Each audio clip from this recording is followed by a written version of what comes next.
Welcome. In this video, I'll show you how to block someone on Goodreads. All right.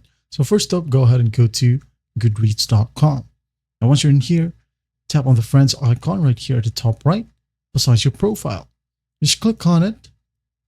Now here we have the list of our friends.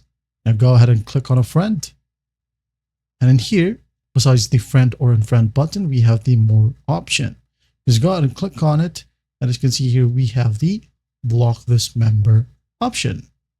Now, if you're sure, just go ahead and click on it. All right. It says here, block this user.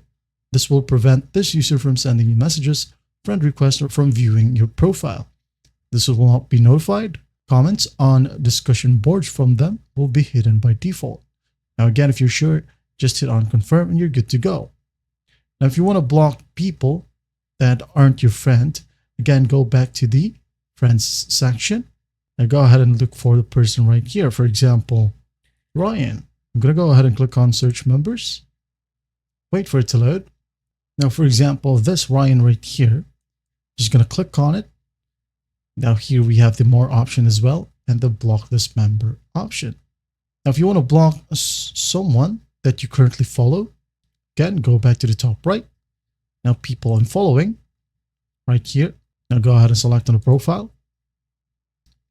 And again, here we have the more option and hit on block. And going back, as you can see here, we have this famous author. I want to click on its link. All right. And then clicking on the drop down right here, it doesn't have a block option. It just have a report this account option. Now, if you want to report a specific author, just go ahead and do so. And maybe by doing so, you'll not be able to see his or her books. And that is it. Well, I hope this video helps and I'll see you in the next one.